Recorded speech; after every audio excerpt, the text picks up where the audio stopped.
Hello friends, आपका royal सिक्खू YouTube channel में आपका स्वागत है। आज मैं आपके लिए फिर से एक और पौराणिक कथा लेकर आई हूँ। कथा है, इस कारण महर्षि नारद को बनना पड़ा था एक बार बंदर। श्री नारद बड़े ही तपस्वी और ज्ञानी ऋषि हुए, जिनके ज्ञान और तप की माता पार्वती भी प्रशंसक थी। तब एक ही दिन माता पार्वती श्री शिव से नारद मुनि के ज्ञान की तारीफ करने लगी। शिव ने पार्वती जी को बताया कि नारद बड़े ही ज्ञानी हैं, लेकिन किसी भी चीज़ का अहंकार अच्छा नहीं होता। एक बार नारद को इसी अहंकार के कारण बंदर बनना पड़ा था। यह सुनकर माता पार्वती को बहुत आश्चर्य हुआ। उन्होंने श्री शिव भगवान से पूरा कारण जानना चाहा। तब श्री शिव जी ने बतलाया, इस संसार में कोई जितना भी बड़ा ज्ञानी हो, लेकिन श्री हरि जो चाहते हैं वो उसे बनना ही पड़ता है। नारद को एक बार अपनी इसी तप और बुद्धि का अहंकार हो गया था, इसलिए नारद को सबक सिखाने के लिए श्री विष्णु को एक युक्ति सूझी। हिमालय पर्वत में एक बड़ी पवित्र गुफा थी। उस गुफा के निकट ही गंगा जी बहती थी। वह परम पवित्र गुफा नारद जी को अत्यंत सुहावनी लगी। वहाँ पर पर्वत, नदी और वन को देखकर उनके हृदय में श्री हरि विष्णु की भक्ति अत्यंत बलवती हो उठी और वे वहीं बैठकर तपस्या में लीन हो गए। नारद मुनि की इस तपस्या से देवराज इंद्र भयभीत हो गए कि कहीं महर्षि नारद अपने तप के बल से उनका स्वर्ग न छीन लें। इंद्र ने नारद की तपस्या भंग करने के लिए कामदेव को उनके पास भेज दिया। वहाँ पहुंचकर कामदेव ने अपनी माया से वसंत ऋतु को उत्पन्न कर दिया। पेड़ और पत्ते पर रंग बिरंगे फूल खिल गए, कोयलें कूकने लगीं और भौरे गुजारने करने लगे। कामनी को भड़काने वाली शीतल मंद सुगंध सुहावनी हवा चलने लगी। रंभा आदि अप्सराएं नाचने लगीं। किंतु कामदेव की किसी भी माया का नारद मुनि पर कुछ भी प्रभाव नहीं पड़ा। तब कामदेव को डर सताने लगा कि कहीं नारद मुझे श्राप न दे दें, इसलिए उन्होंने श्री नारद से क्षमा मांगी। नारद मुनि को थोड़ा भी क्रोध नहीं आया और उन्होंने कामदेव को क्षमा कर दिया। कामदेव वापस अपने लोक को चले गए। कामदेव के चले जाने पर नारद मुनि के मन में अहंकार हो गया कि मैंने कामदेव को भी जीत लिया। वहां से भी शिव जी के पास चले गए और उन्होंने अपने कामदेव को हराने का हाल क्या सुनाया। भगवान शिव समझ गए कि नारद को अहंकार हो गया है। शंकर जी ने सोचा कि यदि इनके अहंकार की बात विष्णु जी जान गए तो नारद के लिए अच्छा नहीं होगा। इसलिए उन्होंने नारद से कहा कि तुमने जो बात मुझे बताई है उसे श्री हरि को मत बताना। नारद जी को शिव जी की यह बात अच्छी नहीं लगी। उन्होंने सोचा कि आज तो मैंने कामदेव को हराया है और ये भी किसी को नहीं बताऊं।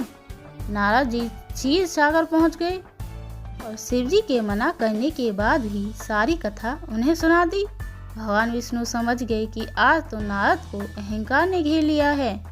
अपने भक्त के अहंकार को वे सह नहीं पाते, इसलिए उन्होंने अपने मन में सोचा कि कोई ऐसा उपाय करूंगा कि नारद का उसका घमंड दूर हो जाएगा और मेरी लीला भी चलती रहेगी। नारद जी जब श्री विष्णु से विदा होकर चले तो उनका अभिमान और भी बढ़ गया। इधर श्री हरि ने अपनी माया से नारद के रास्ते में एक बड़े ही सुंदर नगर को बना दिया। उस नगर में श्रीनिधि नाम का एक वैभवशाली राजा रहता था। उस राजा की विश्वमोहिनी नाम की बहुत ही सुंदर बेटी थी, जिसके रूप को देखकर लक्ष्मी भी मोहित हो जाएं। विश्वमोहिनी स्वयंवर करना चाहती थी, इसलिए कई राजा उस नगर में आए हुए थे। नारद जी उस नगर के राजा के यहाँ पहुँचे तो राजा ने उनका पूजन कर उन्हें आसन पर बैठाया। फिर उनसे अपनी कन्या की हस्तरेखा देखकर उसके गुण दोष बताने के लिए कहा। उस कन्या के रूप को देखकर नारद मुनि वैराग्य भूल गए और उसे देखते ही रह गए। उस कन्या की हस्तरेखा बता रही थी कि उसके साथ जो भी विवाह करेगा वह अमर हो जाएगा। उस संसार में कोई भी जीत नहीं सकेगा और संसार के समस्त जीव उसकी सेवा करेंगे। यह बात नारद मुनि ने राजा को नहीं बताई और राजा को उन्होंने अपनी ओर से बनाकर कुछ और अच्छी बातें कह दी। अब नारद जी ने सोचा कि कुछ ऐसा उपाय करना चाहिए कि यह कन्या मुझसे विवाह करे। ऐसा सोचकर नारद जी ने श्री हरि को याद किया और भगवान विष्णु उनके सामने प्रकट हो गए। नारद जी ने उन्हें सारी बात बताई और कहने लगे, हे नाथ, आप मुझे अपना सुंदर रूप दे दो ताकि मैं उस कन्या से विवाह कर सकूं। भगवान हरि ने कहा, हे नारद, हम वही करेंगे जिससे तुम्हारी भलाई हो। यह सारी विष्णु जी की ही माया थी। विष्णु जी ने अपनी माया से नारद जी को बंदर का रूप दे दिया। नारद जी को यह बात समझ में नहीं आई। वे समझे कि मैं बहुत सुंदर लग रहा हूँ। वहाँ पर छिपे हुए शिव जी के 2 गणों ने भी इस घटना को देख लिया। ऋषिराज नारद तत्काल विश्व मोहिनी के स्वयंवर में पहुँच गए और साथ ही शिव जी के दोनों गणों भी ब्राह्मण का रूप बनाकर वहाँ पहुँच गए। वे दोनों गण नारद जी को सुनाकर कहने लगे कि भगवान ने इन्हें इतना सुंदर रूप दिया है कि राजकुमारी सिर्फ इन पर ही रिझेंगी। उनकी बातों से नारद जी के मन ही मन बहुत खुश हुए। स्वयं भगवान विष्णु भी उस स्वयंवर में एक राजा का रूप धारण करके आ गए। विष्णु मोहिनी ने कुरूप नारद की तब देखा भी नहीं और राजा रूपी विष्णु के गले में वरमाला डाल दी।